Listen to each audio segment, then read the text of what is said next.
Olá, boa noite, tudo bom? Sou a doutora Nívia e hoje eu vou iniciar o, a primeira palestra daquele circuito de palestras que nós vamos ter sobre acupuntura veterinária. Eu vou dar alguns minutinhos para todo mundo conseguir entrar, tá bom? E eu gostaria de dar alguns recados para vocês. Primeiro, gente, que a gente sempre começa no horário essas palestras, tá? Então, a gente marcou às 8 horas da noite, a gente já vai estar iniciando, tá? É, Também, como eu estou aqui ao vivo, o que que acontece? A gente teve uma grande procura de inscritos, tá? Foram mais de 200 inscritos, por isso que a gente acabou optando por fazer no YouTube, não via Zoom, para dar espaço para todo mundo assistir. E como eu vou estar ao vivo aqui na parte do YouTube, eu não vou conseguir estar respondendo todo mundo ali na caixinha de mensagens. Mas vocês se sintam à vontade para mandar suas perguntas. Vai ter uma equipe da Fisiocare acompanhando, depois vai estar direcionando essas perguntas para a gente, tá bom? E podem deixar ali registrado se vocês tiverem alguma dúvida, tá?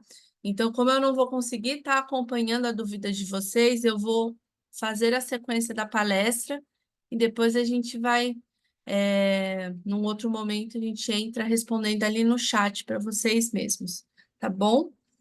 Ah, e aí, no momento da aula também, eu estou só olhando aqui o cronograma que eu tenho que passar para vocês. No momento da aula, eu também vou falar um pouco sobre os cursos, apresentar para vocês, tá? Acho que era isso, deu tempo de todo mundo entrar, então podemos começar. Então, como eu disse no começo, eu sou a doutora Nívia, eu vim falar com vocês sobre introdução à acupuntura veterinária. A acupuntura veterinária é uma terapia milenar, tá? Eu acho que uma horinha aqui é bem pouquinho para a gente estar conversando, mas para pelo menos estar mostrando um pouco desse universo para todos vocês. Bom, gostaria primeiramente também de me apresentar, para quem não me conhece. Sou graduada pela Universidade de Rio Preto, em Medicina Veterinária, no ano de 2009. Fiz toda a minha graduação voltada para grandes animais, tá? Mas no meio do caminho, eu tive uma lesão na minha cervical, junto com uma lesão do meu cachorrinho. Foi quando a gente conheceu a acupuntura. E em 2014, eu fui fazer minha primeira pós de acupuntura veterinária, tá? Me formei em 2016. Ao mesmo tempo, no meio do caminho, me tornei mãe. Precisei dar um tempinho aí da minha profissão para me dedicar, à maternidade, tá?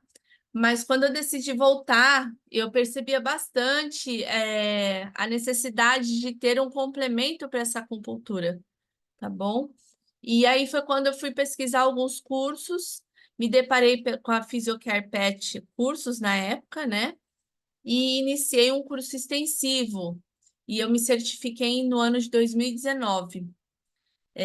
Nesse ano de 2019 também eu fiz vários estágios em várias unidades, e uma dessas unidades eu fui convidada a estar fazendo parte do corpo clínico. E fiz o treinamento com o Dr. Ricardo, todo o meu treinamento, e em seguida, em 2020, eu fiz um curso do Dr. Ronaldo Casimiro da Costa, tá? É um curso teórico prático só de neurologia veterinária, recomendo para todo mundo. É um curso realmente divisor de águas na nossa profissão, tá? Eu acho que quem quer trabalhar com fisioterapia precisa saber sobre neurologia, tá? E em seguida já começou a despertar uma vontade muito grande de ter o meu negócio. Então, em 2021, me tornei a primeira franqueada do Brasil, da Physiocare Pet, tá? A gente já tinha uma unidade de Physiocare, mas eu fui a primeira unidade franqueada, mesmo comprada. Tenho muito orgulho dessa história, porque foi um crescimento ali gradativo dentro da profissão. tá? Atualmente, eu concluí uma pós-graduação em fisioterapia veterinária pela FAMESP. Estou realizando uma pós-graduação em andamento de neurologia clínica e cirúrgica pela UFAP. Também nesse ano iniciei com o projeto de coordenadora da pós-graduação a convite do Dr. Ricardo, de fisioterapia e acupuntura veterinária pela Physiocare Academy. E hoje também sou responsável por todo o treinamento teórico de todos os novos veterinários da Physiocare Pet. Tanto esses veterinários contratados quanto os franqueados, tá? Gosto de me apresentar justamente para poder mostrar o meu caminho, né? Eu fui de um lado para o outro até me deparar com a área da reabilitação, tá bom? Bem, apresentações feitas, podemos iniciar. Gente, primeiramente, para eu poder falar sobre a acupuntura veterinária, eu sou obrigada, eu me vejo obrigada a falar um pouco, bem pinceladamente, sobre a medicina tradicional chinesa, a sua história, tá? Para a gente poder entender a importância desse tratamento nas nossas vidas e na vida dos nossos pacientes. Ela é uma cultura chinesa, é a mais antiga, né, com uma tradição de linguagem escrita. A medicina tradicional chinesa tem mais ou menos 3.100 anos, tá? Ela foi escrita desde 3.100 anos antes de Cristo. É um conjunto de práticas de cuidados milenares que vão se originar na China, que se originaram na China, né, justamente para quê? Para dar qualidade de vida e tratamento desse indivíduo.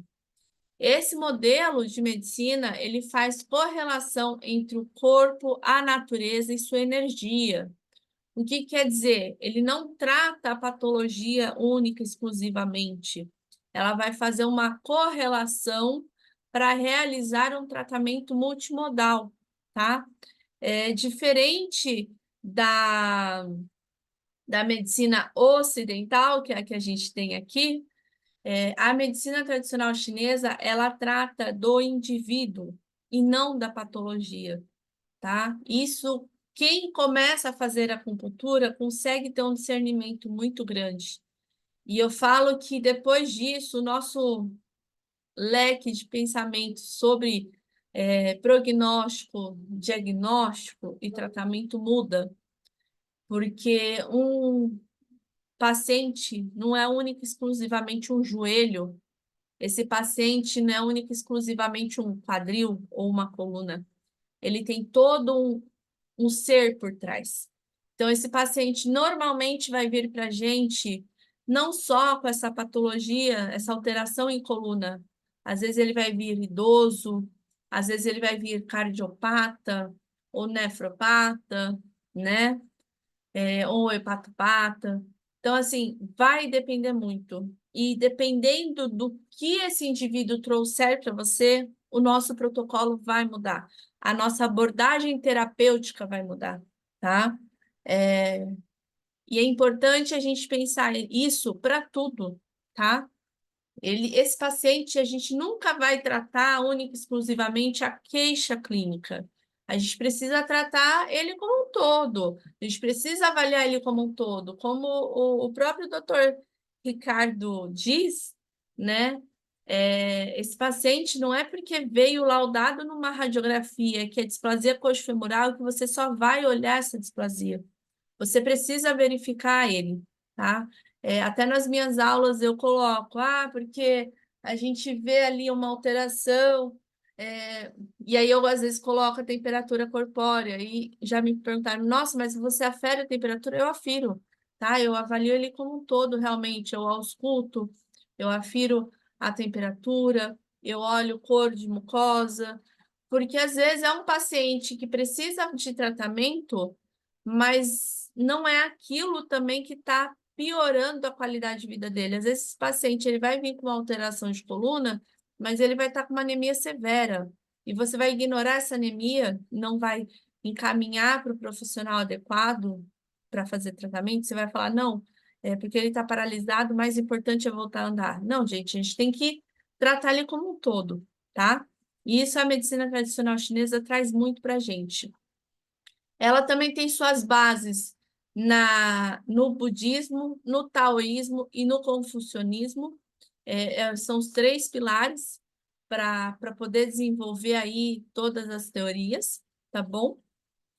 E lembrar que a sua origem ela é detectada na sociedade primitiva há muitos anos. A gente tem histórias aí já datadas de homens pré-históricos que começaram a proteger seus animais de criação e desenvolveram diversos métodos para tratar e prevenir a doença desses animais, tá? Que métodos que eles colocaram? Eles colocaram os métodos junto com as ferramentas que eles possuíam naquele momento. Então, quais eram essas ferramentas? O fogo, a pedra e pedaços ossos. E com isso, igual a gente tem na imagem aqui do lado, são pedaços de ossos, tá? Que imitam aqui mais ou menos como se fossem as agulhas ou pontas mais afiadas. Lembrando, desculpa, lembrando a parte de facas, tá? Eles acabavam afiando essas peças para poderem ter a utilização delas. E com isso, eles conseguiram dar origem a tratamentos como a mochoterapia, a utilização de calor, por exemplo, o aquecimento dessas pedras e a colocação em locais necessários, e a acupuntura com essas peças de tecidos, de fragmentos ósseos, tá bom? Com isso, eles conseguiram ir prevenindo qualquer alteração que esses pacientes poderiam ter ou até desenvolver um tratamento.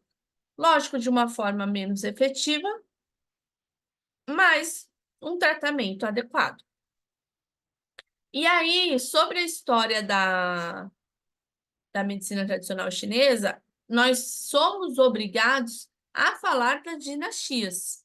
As dinastias nada mais são do que o seu reinado, né? Os reinados que foram passados de um para outro, e com isso, ao mesmo tempo, nós tivemos ali a evolução dessa terapia.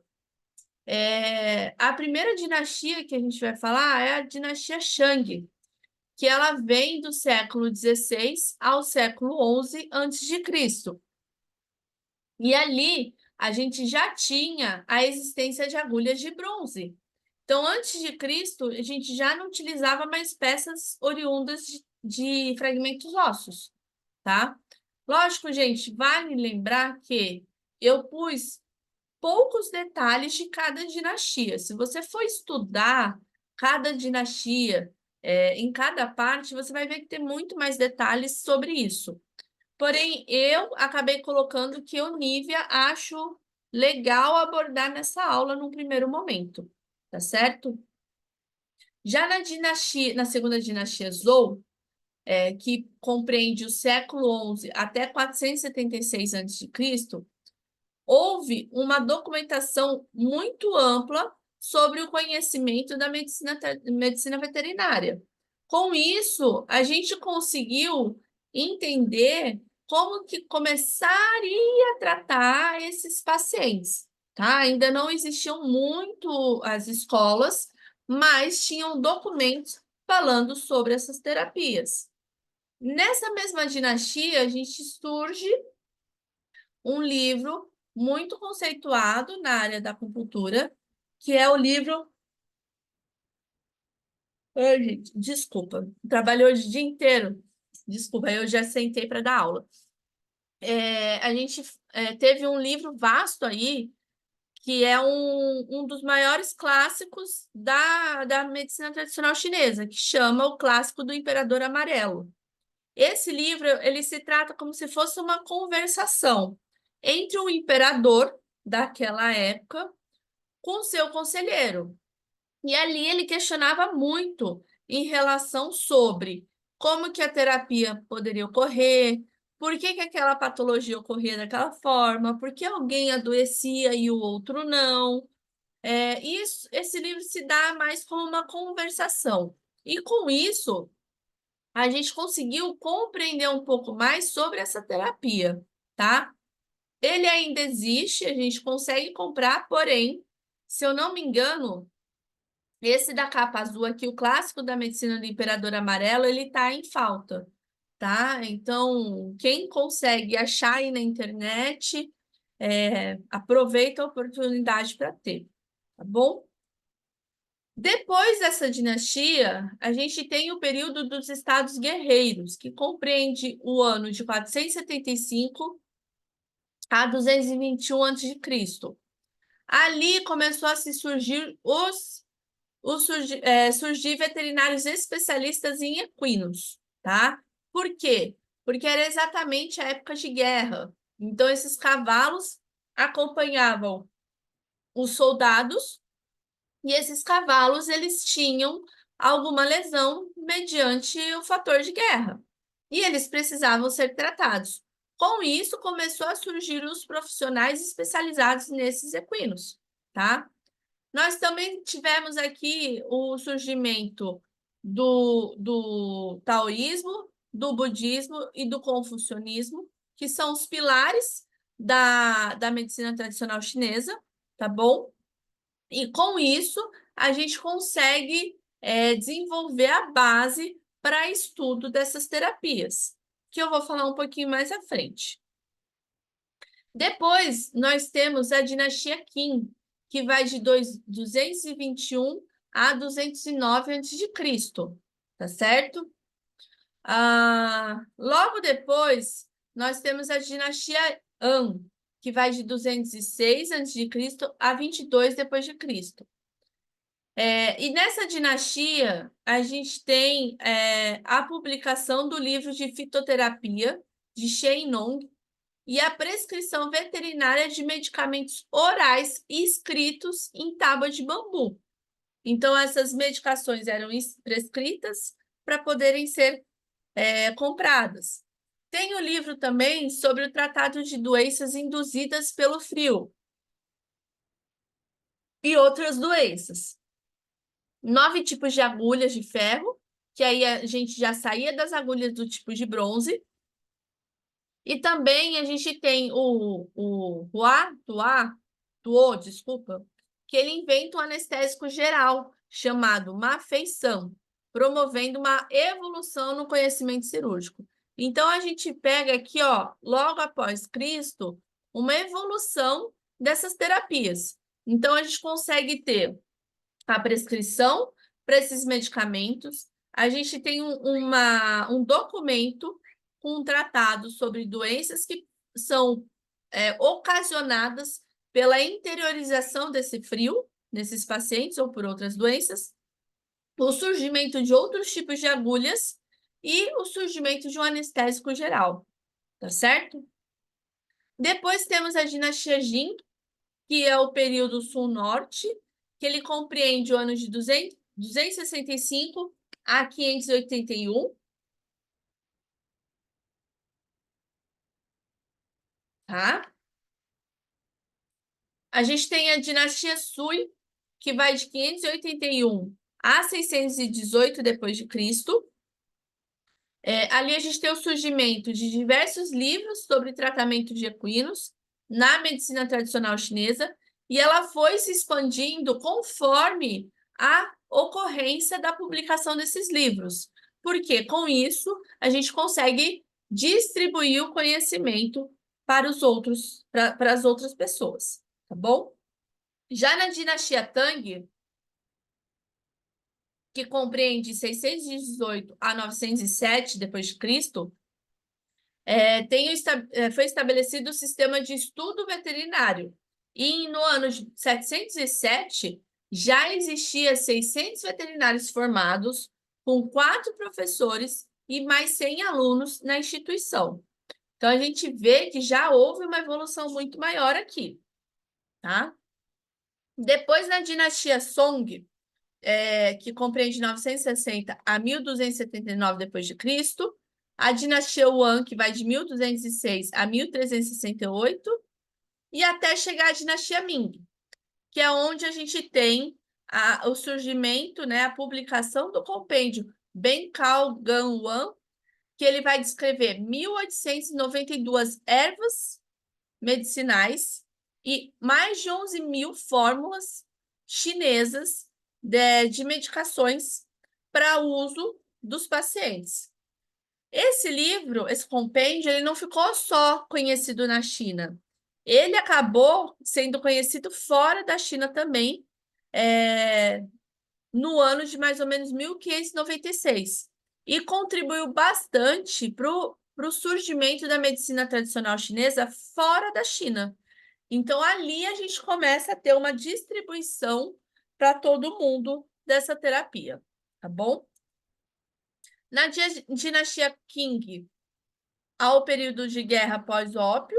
Depois a gente tem os tempos modernos, que vão mais ou menos de 1840 a 1949, até os acontecimentos recentes que a gente tem até o presente momento. E aqui eu gostaria de fazer um adendo, que é uma observação minha. A medicina tradicional chinesa, a acupuntura, na veterinária, ela é mais conhecida até do que a fisioterapia, tá bom? O que a gente tem, que eu percebo, assim, a acupuntura em si, ela já era, antes da pandemia, muito procurada nos consultórios, tá? Até pelo surgimento, talvez de um pouco de postagens, até a gente não tinha tanto. Porém, pós-pandemia, essa procura aumentou muito mais. E eu acho que a terapia de reabilitação, seja ela fisioterapia ou acupuntura, houve um crescimento muito maior após a pandemia. Muito porque o tutor que passava o dia inteiro fora de casa não via esse paciente com dor, não via esse paciente reclamando, sem posição, com dificuldade para dormir, não via esse paciente não querer comer, só querer ficar deitado. Então, a partir do momento que passou a ficar dentro de casa e passou a se observar mais esse paciente que não consegue se comunicar, esse tutor acabou procurando muito mais sobre, né, o tratamento desse paciente, a questão de conforto desse paciente, e com isso a gente viu que houve uma procura muito maior, tanto dos tutores quanto dos estudantes de veterinária, tá certo? E aí, lembrar também que as modalidades da medicina tradicional chinesa não é só única e exclusivamente a acupuntura. Ela é um conjunto. Então, nós podemos ter auriculoterapia. A auriculoterapia dá para fazer em cachorro? Se vocês pegarem alguns livros que tem aí no mercado, desculpa, eles vão te mostrar, inclusive, pontos. Eu, Nívia, não faço. Eu já fiz auriculoterapia. Para mim, doeu muito, foi uma coisa extremamente desconfortável, mas isso é indivíduo. Talvez na região que tinha pego, era uma região que estava muito reativa, por isso que talvez tamanho desconforto. Então, eu, Nívia, opto por não fazer no meu paciente. Mas você pode fazer? Pode, tá? Vai de cada profissional. Mas a gente tem outras terapias que a gente pode ter um benefício muito maior para esse paciente, ao meu ponto de vista, tá certo? Ventosa terapia também podemos utilizar nesse paciente. O problema do cão e do gato é a gente conseguir acoplar a ventosa de forma correta. Teoricamente, deveríamos dosar esse paciente, porque o pelo acaba atrapalhando um pouco na aderência, tá? A fitoterapia chinesa. A fitoterapia chinesa, para quem não sabe, é a utilização de ervas medicinais, fórmulas magistrais, para o tratamento desse paciente. Na China, quando o indivíduo chega para o tratamento com a medicina tradicional chinesa, uma das primeiras terapias a serem colocadas é exatamente a fitoterapia chinesa, que é uma forma de a gente fazer acupuntura através da medicação oral, tá? É uma terapia que eu acho que muito interessante, que a gente tem profissionais excelentes no mercado. A gente pode tratar principalmente aqueles pacientes que estão com muita alteração, ou, por exemplo, um paciente que não dá para você fazer acupuntura de forma nenhuma, ele não deixa você encostar, é uma forma da gente estar tratando esse indivíduo.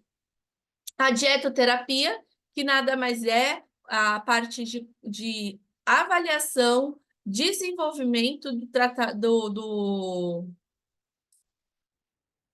da alimentação desse paciente. Tanto é que, se vocês procurarem, por exemplo, um livro muito bom que eu gosto muito, é o Manual do Herói, ele é um livro que fala sobre o tratamento através da dietoterapia, né? Porque nós somos exatamente aquilo que nós comemos. Não tem como eu comer cheeseburger todo dia e eu ter uma vida saudável. Você pode até ter por um período, mas em algum momento a conta vai chegar, tá? Então, assim, é um dos primeiros tratamentos também lá na China que eles já entram em uso para o indivíduo que procura esse tratamento, tá? Então, por exemplo, o que nós vamos fazer? Nós vamos fazer um controle desse animal. Ah, ele está comendo uma ração. Essa ração está adequada para aquilo que ele precisa? Não, não está? Então, vamos entrar para uma ração adequada. Esse paciente precisa fazer uso de alimentação natural? Vamos encaminhar para o especialista para fazer uma dieta específica e correta para esse indivíduo. Por exemplo, quando chega um paciente no meu consultório, aonde ele procura um tratamento e eu pergunto o que ele está comendo. Ah, doutor, ele come alimentação natural. A primeira pergunta que eu faço, quem está prescrevendo a dieta? Não, sou eu mesmo que faço, eu pego da internet. Então, eu já falo para ele, olha, a gente tem duas opções aqui. Ou você vai para um nutrólogo, para uma pessoa especializada em fazer essa dieta, para fazer de forma correta, ou a gente vai voltar para a ração, tá? Comer aquilo que a gente acha que o paciente deve comer não está certo. Ele precisa ter um controle nutricional correto. Se não, se é um paciente que eu preciso ganhar massa muscular e não está comendo de forma correta, eu posso fazer o tratamento que eu quiser. No caso da fisioterapia, eu não vou ter um ganho de massa muscular tão específico. Ah, é um paciente que tem é um paciente que é renal e está comendo uma dieta totalmente aleatória. Adianta eu ficar fazendo acupuntura nesse paciente e não controlar a alimentação? Então, ou ele vai para um especialista fazer essa dieta natural de forma correta, ou ele vai entrar para a ração renal. Não tem outro caminho. Senão, a gente vai acabar, é o que eu falo, chovendo no molhado. A gente não vai sair, não vai conseguir avançar esse tratamento, tá bom? A moxa-bustão, ou moxoterapia, é a aplicação da moxa, né? Que é um charutão, é um envolto de uma erva medicinal chamada Artemisia vulgaris, onde a gente vai acender, encandecer ela e aplicar no local que eu quero fazer o estímulo. Essa erva vai fazer a penetração e vai fazer a ação necessária. Normalmente, uma ação desinflamatória ali no local, tá? Técnica de Tuiná, que eu não sei muito sobre, mas são técnicas de liberação daquele local, para a gente poder também melhorar a circulação sanguínea ali, tá certo? E a nossa famosa acupuntura. Então, na medicina tradicional chinesa, a acupuntura é uma das últimas a entrar no protocolo de tratamento desse paciente, tá bom? Acupuntura propriamente dita, tá? A acupuntura, ela consiste no tratamento de inserções dessas agulhas em pontos específicos do corpo, onde a gente acredita que esteja ocorrendo ali um desequilíbrio daquele local. Lembrar que naquele local é chamado de acuponto. Nesse local, a gente tem o ponto que a gente quer estimular e o meridiano que está passando por ali, tá?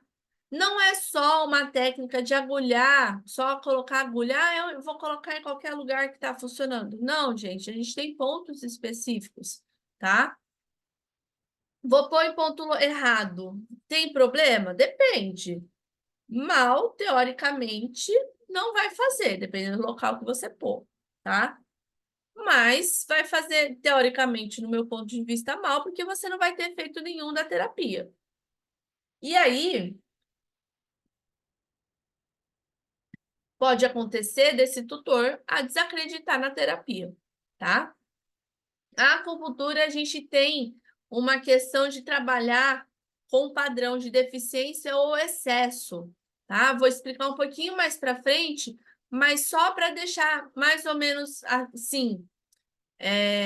Quando a gente tem um desequilíbrio, esse desequilíbrio ele pode ocorrer por um padrão de excesso daquele ponto, daquele local, daquela energia ali, do Ti acumulado ali, por exemplo, ou de uma deficiência do Ti naquele local, tá?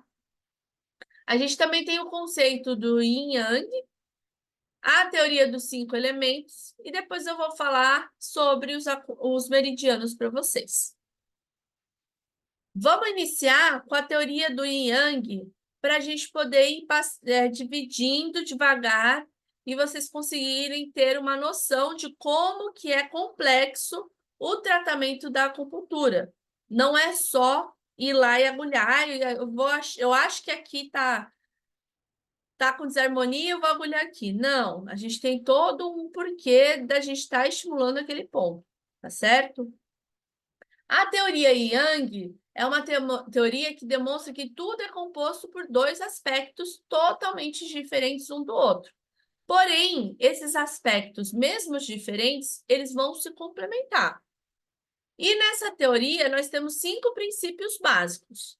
O primeiro é que tudo no universo possui dois aspectos opostos, tá? Qualquer divisão do Yin ou do Yang pode ser dividida novamente. Um sempre vai controlar o outro, tá? Mutualmente, um vai criar o outro.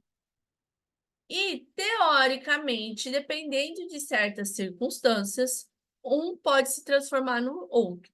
Então, sempre quando a gente olha aqui o símbolo do lado girando, tá? Onde a gente vai ter ali a representação do Yang, você vai ver que no Yang a gente tem um ponto de Yin e no Yin a gente tem um ponto de Yang. E eles vão se manter em movimento. Um mantém o outro em movimento. Um restaura o outro, tá? E aí aqui eu pus uma tabela para ficar um pouco mais palpável para vocês. Por exemplo, o Yang, o horário que rege ele é o dia. Já o Yin é a noite. O astro que rege o Yang é o Sol. Já o Yin, a Lua. A luz que rege o Yang é a claridade. Já no Yin, a penumbra. A posição do Yang, do indivíduo Yang, é de movimento, de atividade. No Yin, é de sem movimento, de descanso. A temperatura no Yang é de calor, é quente. Já no Yin, é frio. O sexo, teoricamente, é o macho, tá? E o Yin, a fêmea. Não quer dizer que a fêmea não tem Yang, mas a base da fêmea é o Yin, tá? O peso, ele é leve no Yang e pesado no Yin. E o gosto no Yang é azedo e amargo, e no Yin, o salgado e o doce. E aí, para vocês poderem entender um pouco mais, eu pus aqui as desarmonias que a gente pode ter no Yin e Yang. Então, nesse primeiro aqui, deixa eu ligar meu percursor. Nesse primeiro aqui, ó, a gente vê um padrão de harmonia, de equilíbrio, onde o Yin está dentro do limite dele em harmonia com o Yang. Ambos estão equilibrados e no mesmo patamar, tá certo? Já aqui ao lado, nós temos um padrão de calor por excesso, ou calor absoluto, calor verdadeiro. Por quê? O Yin, ele se permanece idêntico, porém o Yang está além do normal, ele passou o limite superior, tá? Aqui do lado, nós vamos ter o frio absoluto, frio por excesso, frio verdadeiro, onde o Yang ele permanece igual, porém o Yin está maior do que o esperado. Já aqui embaixo, nós temos o quê? O frio por deficiência, ou o calor, o frio relativo, tá? Na verdade, o yin ele tá normal. Porém, a gente tem uma deficiência do yang. Então, se a gente tem uma deficiência do padrão de calor do corpo, o que vai me sobrar é o frio, tá? Já o calor por deficiência, a gente tem o quê? O yang normal e o yin em diminuição, tá? Então, aqui, por exemplo, o meu yang ele tá normal, mas por algum motivo meu yin caiu. E isso vai me gerar um calor falso. Na verdade, eu não estou com calor em excesso, eu estou com frio em redução, em deficiência. Então, nesse padrão aqui, eu não preciso tonificar, harmonizar a energia Yang. Na verdade, eu preciso tonificar, nutrir o Yin. Porque se eu tonificar mais, vai entrar em maior desequilíbrio. Então, eu tenho que trabalhar para reequilibrar o que está deficiente, que no caso é o Yin. Tá bom? Entrando nos 5 elementos, a gente tem os 5 elementos dos elementos naturais da Terra mesmo. Aonde a gente vai ter o elemento? Deixa eu tirar meu precursor aqui. Os elementos do fogo, da terra, do metal, da água e da madeira. Eles vão ser responsáveis por constituir todo o universo.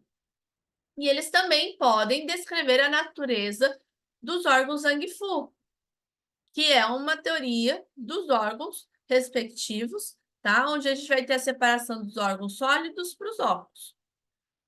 Aqui embaixo eu deixei a representação desses elementos e também eu quis fazer um esquema um pouco mais separado para poder ficar mais fácil de representar, trazer isso para vocês de uma forma mais didática. Então, o primeiro elemento, que é o elemento que começa lá em cima, é o elemento do fogo. A sua estação que rege é o verão. O clima é o calor. O sabor, para tonificar ele, vai ser um sabor amargo, tá?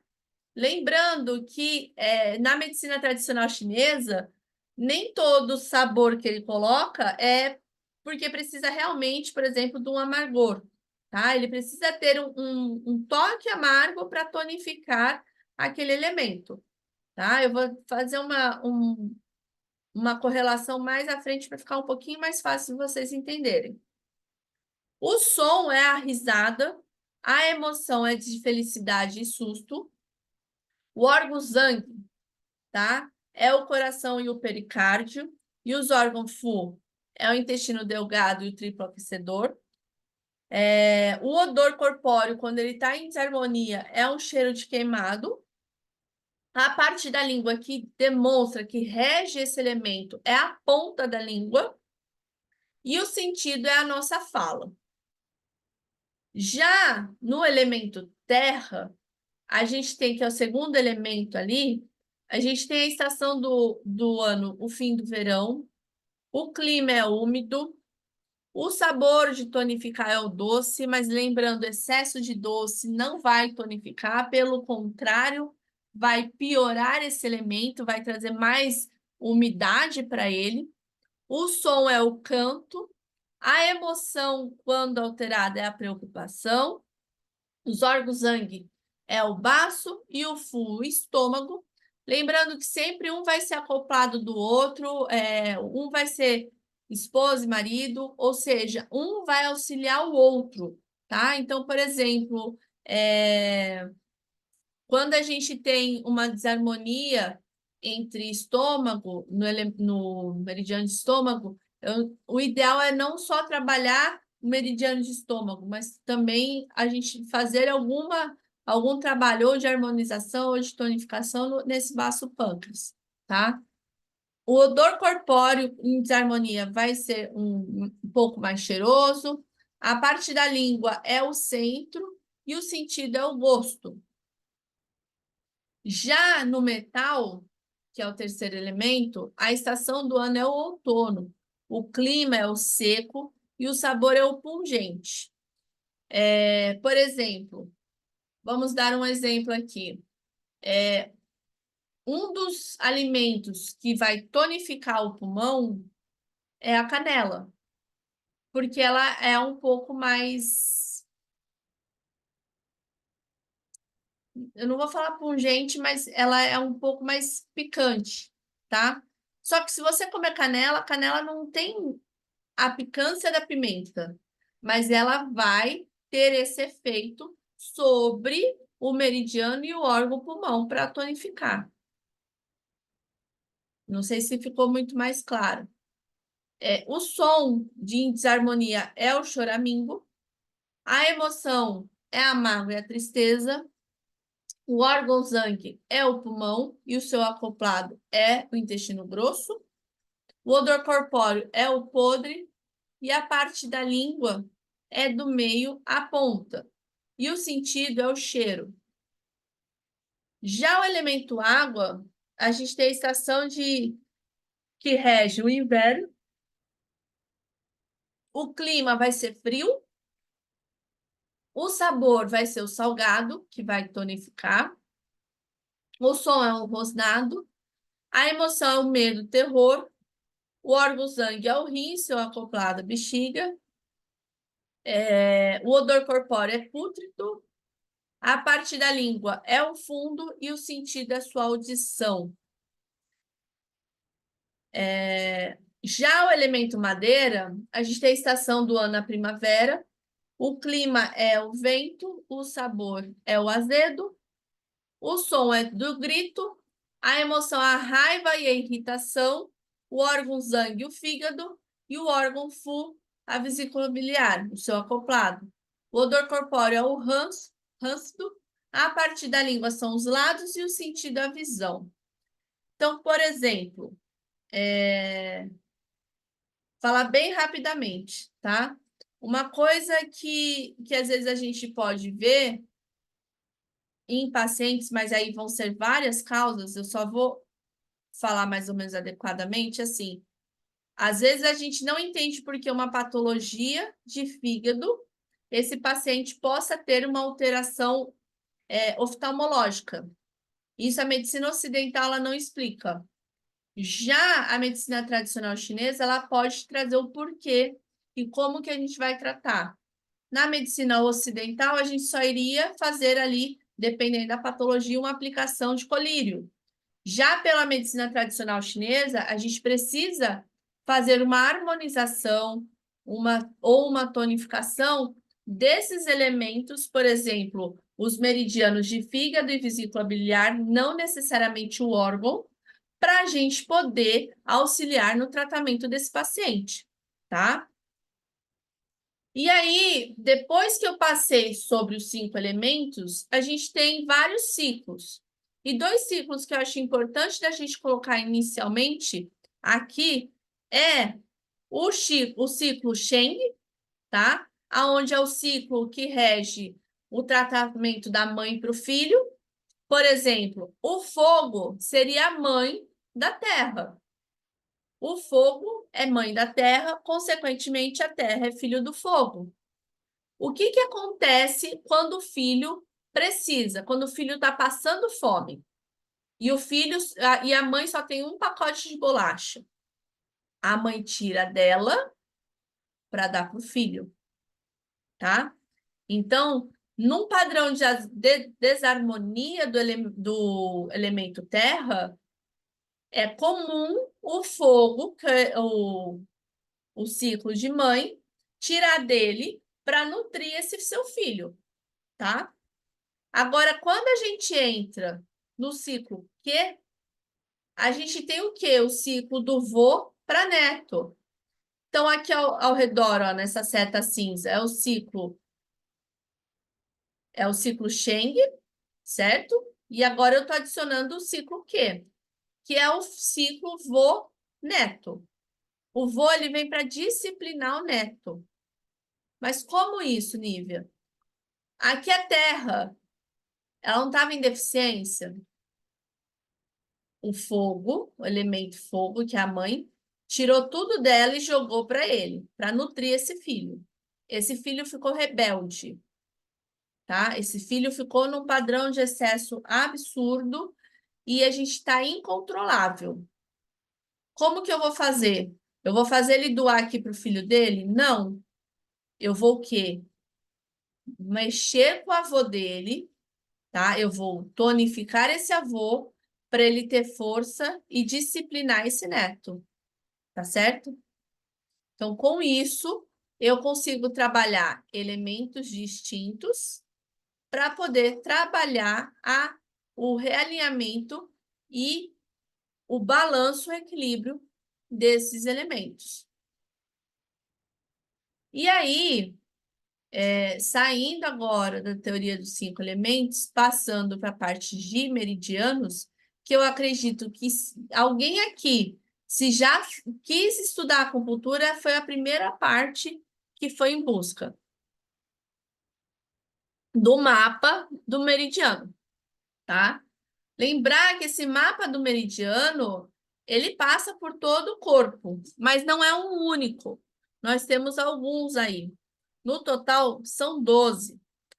Porém, nós temos 8 canais, nós temos canais que vão se conectar. Desculpa, me perdi aqui. Nós temos 12 no total. Esses canais, eles vão ser canais de energia que vão conectar a superfície com o órgão interno respectivo. E dentro desse canal, eu vou ter uma energia que flui lá dentro. Essa energia, ela pode ser chamada de Ti, de Ki, não tem problema, tá? O importante é saber que é o Ti que está correndo lá dentro. Essa energia vai ser movimentada desse ponto para esse órgão, respectivamente, e vai levar energia vital que vai manter esse ser vivo.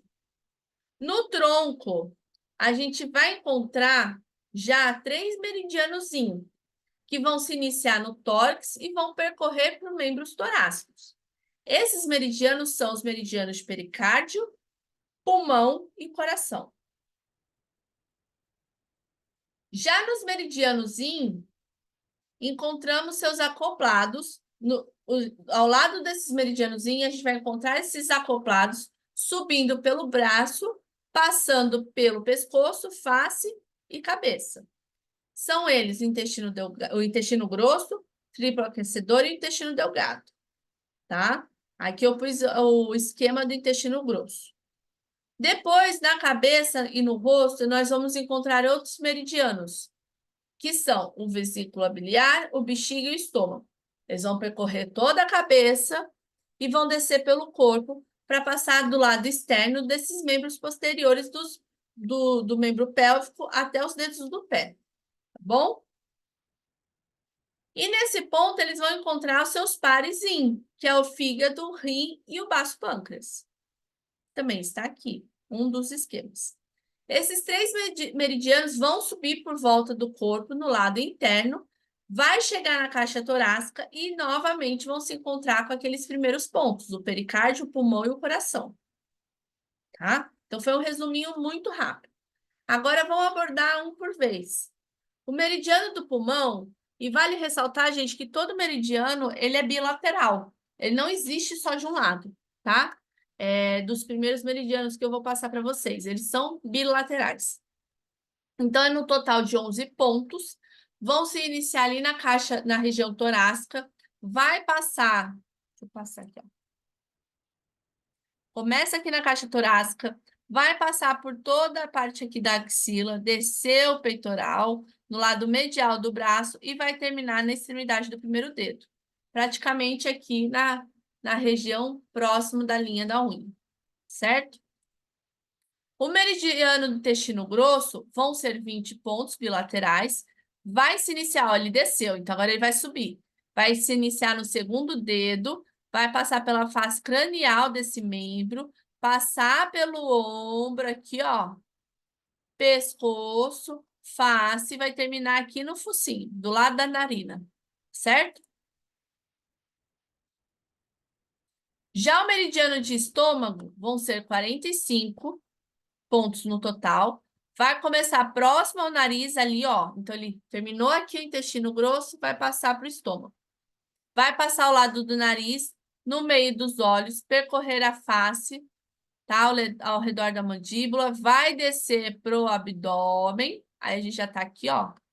Desce pro abdômen, desce pro membro pélvico e vai passar ali lateral. Eu vou voltar para cá, ó. Lateral ao joelho até o terceiro dedo do membro posterior, certo?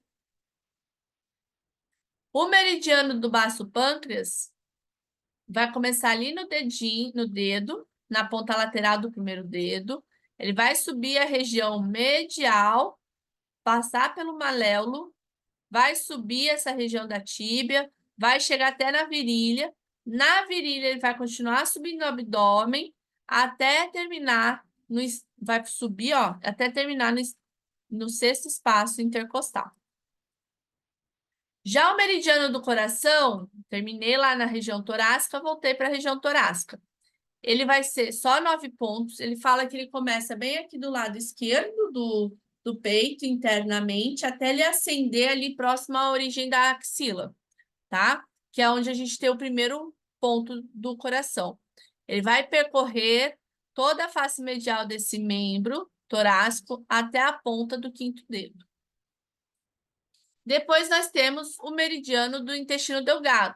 São 19 pontos. Ele vai começar no quinto dígito desse membro torácico, na face lateral, na base da unha, vai percorrer medialmente até chegar no cotovelo, vai retomar a face lateral pós-cotovelo, vai chegar no ombro, vai fazer sentido zigue-zague até terminar aqui no trago da orelha.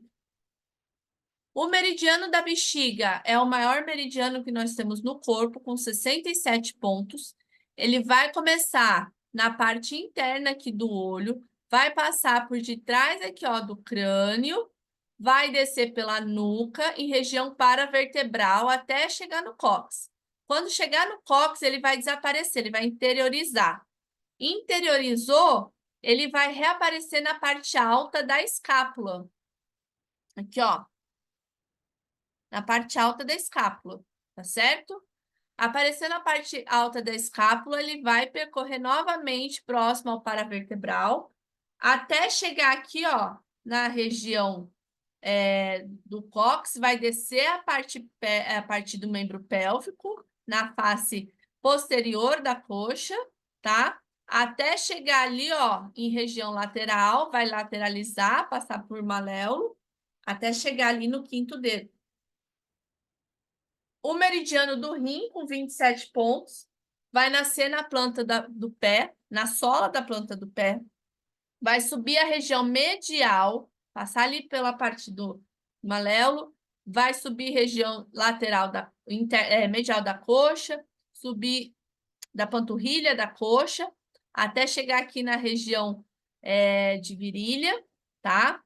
Onde ele vai dar uma leve, vai adentrar e depois vai sair, passando por região do tórax, até chegar na clavícula. O meridiano do pericárdio são 9 pontos, ele vai sair ali ao redor, ao lado lateral do mamilo, vai passar pela face medial do membro torácico e vai terminar na terceira unha, na base da unha do terceiro dígito. O meridiano do triplo aquecedor vai nascer no quarto dígito, vai subir, viajar por toda a parte dorsal do membro, passar na região lateral do membro torácico, vai subir a parte aqui caudal desse ombro, passar por detrás ali da orelha, tá? Vai chegar aqui no topo da orelha e vai se direcionar à ponta da sobrancelha. O meridiano de vesícula biliar são 44 pontos, vai começar na cabeça, perto do canto lateral. Ela vai vir fazer vários zigue-zagues na região de cabeça, vai descer ali para a parte do ombro, vai descer na parte lateral do corpo, até chegar em membro pélvico e terminar no quarto dedo. E o meridiano de fígado, são 14 pontos. Vou iniciar na região distal do membro pélvico. Vai estar localizado mais na parte dorsal. Caminha pela a face medial do pé, né? No caso, ele vai começar aqui nessa parte cranial Ele vai começar mais ou menos ali na base da primeira unha, no lado medial do primeiro dedão, tá? Vai passar a região cranial desse membro, vai virar para o lado medial desse membro, até chegar aqui na região de virilha, vai subir aqui na parte de tórax, até terminar próximo ao peito. E aí, saindo dele, nós temos os 8 canais maravilhosos, que são outros pontos de acupuntura, não vão permanecer na questão Zhang Fu, então não vai ter um órgão praticamente relacionado a eles, tá? Tirando o vaso governador e o vaso concepção, o restante não tem ponto específico desse canal, eles vão pegar canais emprestados dos meridianos, tá? E eles podem estar divididos nesses pontos. Eles são muito importantes para a gente coordenar e equilibrar o Qi e o Xue. O Xue é a parte de sangue, né, pela medicina tradicional chinesa, dentro desses canais. Lembrando que o vaso governador, lembra que eu falei que eles eram tudo bilaterais? Nesse caso aqui, os dois não são, tá? Eles são uma linha única. O vaso governador, a gente vai começar aqui na região do cóccix, tá? E vai desculpa, próximo ali no esfíncter anal, e nós vamos subir toda a região de coluna até chegar na cabeça. É em região dorsal desse paciente. Já o vasoconcepção, ele inicia próximo ali do períneo, e ele vai subir, vai ascender em região ventral desse indivíduo, até terminar aqui próximo ao lábio inferior. Bem, com essa apresentação, eu queria fazer bem uma apresentação da questão do que seria realmente a medicina tradicional chinesa. Eu acho que para a gente estudar toda essa teoria de uma forma mais correta, a gente precisa realmente se dedicar através de uma pós-graduação ou de um curso extensivo. Porque são muitos detalhes para se passar. As teorias elas vão muito além do que a gente passa para vocês, tá? A gente precisa desenvolver todo um raciocínio clínico.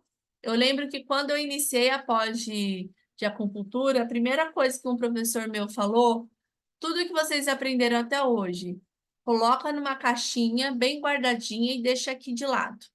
Vamos deixar a mente aberta para um novo conceito. Você jamais vai jogar fora aquilo que você aprendeu, mas você precisa separar o raciocínio para depois você fazer a união de ambos, tá? E a acupuntura, ela realmente é isso. A medicina tradicional realmente é isso. É um complemento. Eu vejo hoje que ela me traz muito mais o porquê do que está ocorrendo, o porquê, às vezes, aquele tratamento não está sendo efetivo, e a partir do momento que eu utilizo a acupuntura, eu começo a ter um resultado muito maior, tá? Eu gostaria de agradecer a todos que ficaram até aqui. Se vocês tiverem alguma dúvida, pode deixar ali no chat. Muito obrigado. Espero que todos tenham gostado da palestra, tá? Peço para vocês se inscreverem aí nas provas de bolsa, e me coloco à disposição aí para vocês. Lembrando também que nós temos mais 2 palestras, tá? Uma, se eu não me engano, dia 28, dia 21 com o doutor Ricardo e dia 28, se eu não me engano, com a doutora Tainá, se eu não errei as datas. Convido a todos para estarem vindo assistir. E muito obrigado. Agradecer a equipe Fisiocare. Sem eles, todo o nosso conhecimento não estaria aqui. Nós estudamos em conjunto o tempo todo. E agradecer ao Dr. Ricardo mais uma vez pelo convite. Muito obrigada, uma boa noite, um bom descanso para todos. Até mais.